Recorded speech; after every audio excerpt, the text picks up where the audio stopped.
Hi there, Rockingham County. I'm Daniel Cruz. I'm your Public Information Officer. Thank you for joining me today. We are going to discuss the county budget. This is something that we are in the midst of right now as we are approaching the new fiscal year. A very busy time for county government, but believe it or not, this always starts July 1 for planning for the following fiscal year budget. It's just a big process and a large undertaking that a lot of people may not understand. So that's what we're going to break down today, kind of the process to get to the budget and what the budget looks like for fiscal year 26. Joining me today is our County Manager, Lance Metzler. Thank you for joining me, sir. Yes, sir. Let's talk about this process, as I mentioned, because this, to me, is a new process, figuring all of this out, but it's interesting to see it all come together. So most of the general public doesn't realize how complicated it is for the budget process. So basically, we start in the end of the earlier year. Like we started in 2024. Started the process in 2024. Started forecasting, doing some budget figures, preliminary work, and then in 2025 we started meeting with the departments. So it's a complex process that starts 8 months. As soon as we get through with the budget, July 1, it seems like we're starting back over again in the budget process. But it is a pretty tedious process, and there are a lot of steps to take during that process. And it's a big team effort too, because obviously this is not fully on your shoulders, but we have our assistant county manager, Derek, our financial analyst, Olivia. They do a fantastic job as well. So this is a team effort to come together, to put it on paper, to get it balanced by the end of the day, so we can present it to commissioners. It is, and see, we have a preliminary meeting with the commissioners to get direction. They give us clear direction on what they want to see. For instance, this year they said they didn't want to have a tax increase. They wanted to provide better services for the citizens. They want to make sure that our employees were competitive with other municipalities and counties, so that we keep and retain and recruit good staff people. So we get the direction from them, and then it's a team effort, like you said. We meet with the departments. They realize that the struggles the county has. We want to make sure that we diversify our revenue streams so that the burden's not all on the burden of the taxpayers.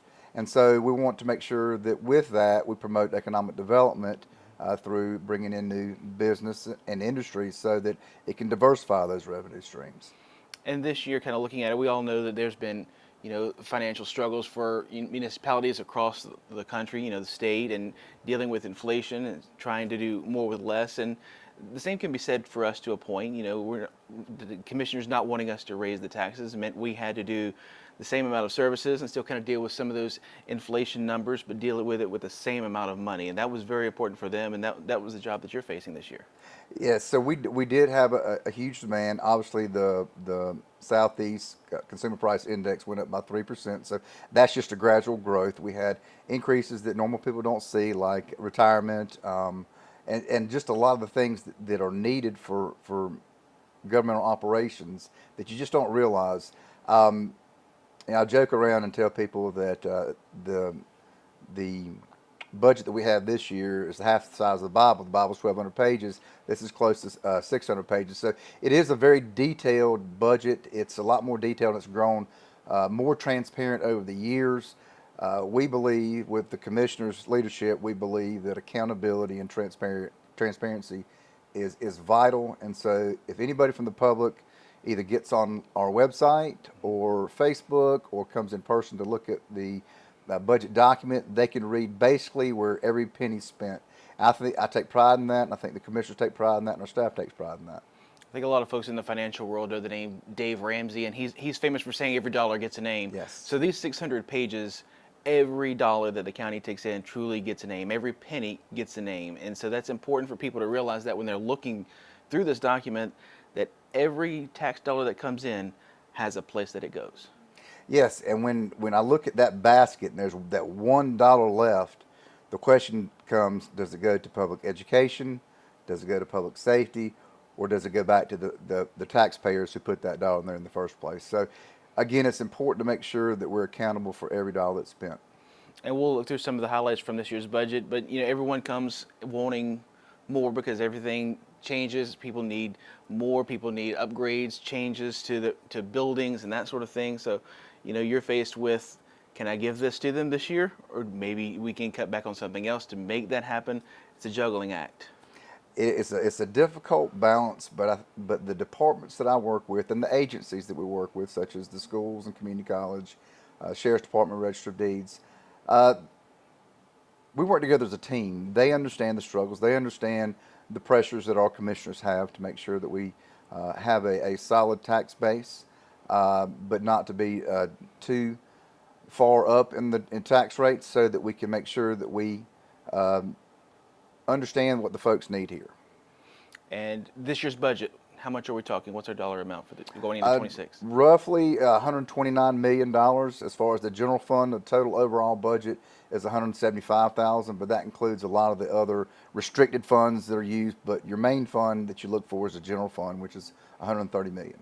And breaking down this budget, what are some of the highlights as we look into 2026? Highlights are, again, the big thing is to keep our services stellar. We've got great services. We want to even improve those services. We want to do a lot of streamlining. We want to make sure that we recruit and retain qualified staff to provide those services. And some capital improvement projects. We're finally starting to see that we're able to fund some of these capital needs that in years past we've not been able to do. And the county Board of Commissioners, they all have copies of the budget. You recently presented it to them at the commission meeting. Talk a little bit about what's in this budget, kind of break down some of those departments that are going to be seeing some of the dollars roll in and what you have laid out. All right. Well, just I'd like to talk about again, I want to thank my staff that worked hard on this, and I say all staff, but particularly Derek Southern, Mandy McGee, Justin Thacker, and our budget analyst Olivia Leggett. They worked very hard to present to me a balanced budget. You know, it's good to have great staff to work with. I know that during the process, they do a lot of the footwork. When they bring it to me, I take the heavy load, make the big decisions on what stays and what goes. But they really did a great job, and I appreciate all the efforts they did. Again, I mentioned earlier that the commissioners kind of lead the way for the county and the staff. So they set out a vision, a mission statement, strategic focus areas, and that gives us kind of a guidance at the beginning of the budget process on how we need to make sure that we go.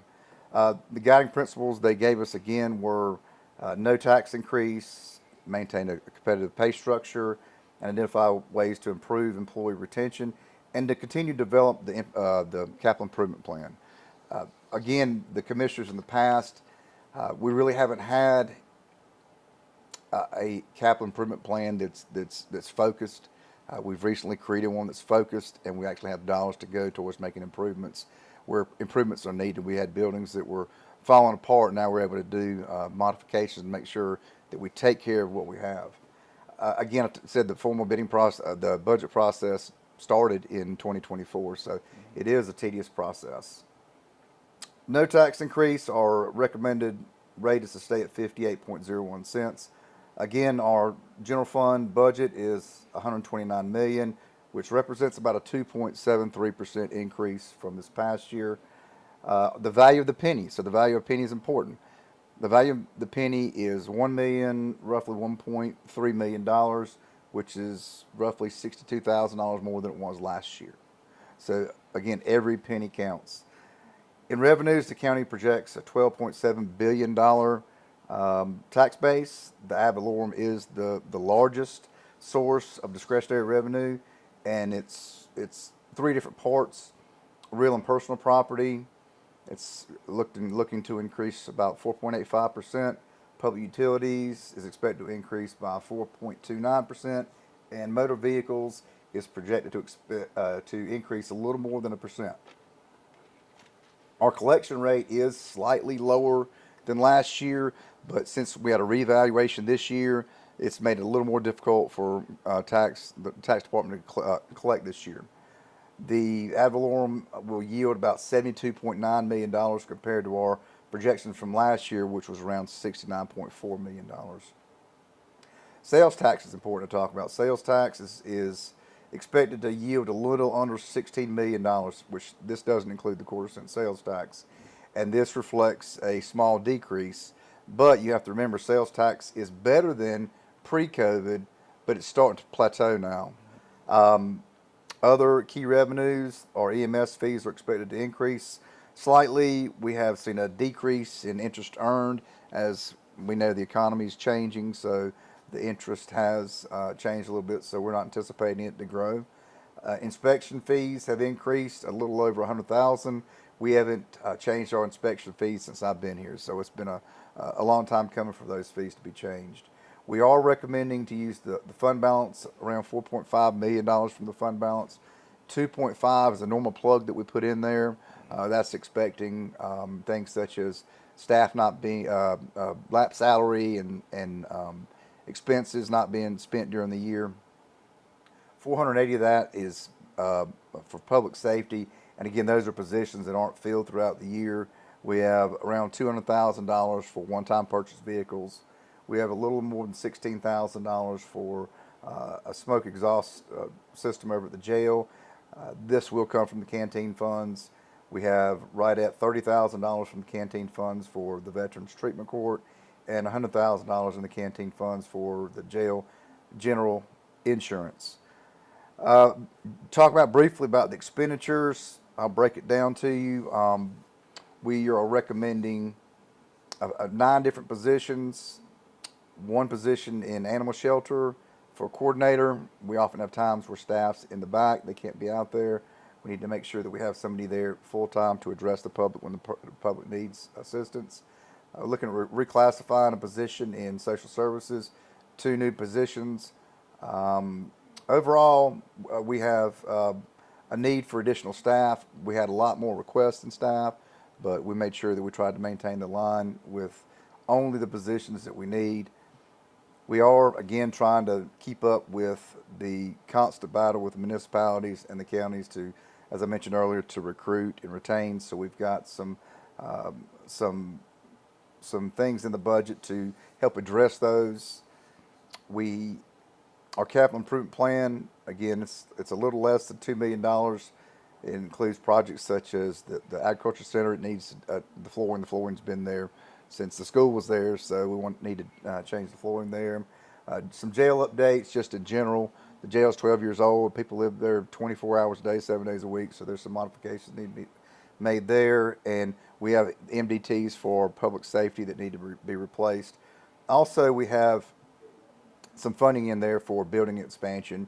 We're looking at potential building expansion for our Health and Human Services, our public health and social services, youth services, Veterans Affairs, and continuation of funding for projects that we see in the future that we may need. We're not sure, we may need things. The schools, they requested roughly a $10 million increase, and they didn't request an increase in capital. We're, again, recommending the Southeast CPI of 3%, so that equates a little under $600,000. The school will plan to come back to the commissioners to talk about the use of the sales tax at a later time. The community college requested a 14% increase in operations and roughly 89% increase in capital outlay. We base the same logic with the community college with the 3% on the Southeast CPI, which will equate to around $165,000. They also requested to use $185,000 from the quarter-cent sales tax to go towards operations for workforce development. They didn't have an increase in capital outlay, or that's not what we're recommending. And they also will come back in the summer to present the quarter-cent sales tax, what they are requesting. We did have some of the fire districts ask for a tax rate increase. Both myself and Derek Southern, the assistant manager, met with each fire department for their justifications. They all had their community development, community meetings, and we'll discuss this further at the budget work session on Friday. I think there's a few departments that the commissioners want to meet with to have further clarifications, so they'll be meeting with them. And again, just to say, I commend the commissioners for giving clear direction. I commend them for expecting transparency and accountability. I commend my department heads, my administration staff. I'm working very hard to put this budget together. Again, this is a very sound and solid budget, and I would entertain any questions from the public. If they have questions, feel free to call me or send me an email. I'd be glad to respond. Absolutely. And you mentioned a couple of times the quarter-cent sales tax increase. Talk a little bit about that and how that could impact some of the revenues. So the quarter-cent sales tax, a referendum was approved in 2018, and it brings in about $2 million a year.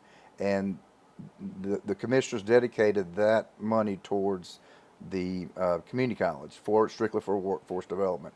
Most of that money goes towards the debt service for the Workforce Development Center, but they do have additional funds that are aside from that they can use for projects for addressing workforce development. Very nice. We have very strong folks who are here in the county working to bring folks here to work, and we want more people to come to work here in the county. We are continuing to grow, and that's a good thing for Rockingham County. We've got a lot of opportunities in economic development, a lot of things that we can't discuss obviously right now, but there's some great things in work right now and in place, so we're looking forward to the opportunity to announce these at a later date. Very good. And a reminder, this coming Friday, there is a work session with the commissioners that's going to be streamed live. And we also have the public hearing on the budget that's coming up in the first June meeting 2nd. in June. So that would be June 2nd. So that begins at 6:30 in Commissioners' Chambers here at the Governmental Center. And at that point, once the commissioners are comfortable with the budget, they'll vote whether or not to approve it, correct? Yes. Fingers crossed, hopefully approved so we can move on. Absolutely. And July 1st, everything takes effect. Yes, sir. Very good. Then we start for 2027. Yes, starts all over. Very good. If you want to see the budget in its full detail, you can see that on the county website at rockinghamcountync.gov. We also have it linked on our social media pages as well. And again, if you have any questions, feel free to reach out to county administration. We're happy to get your questions answered as quickly as we can. Thank you for joining us today.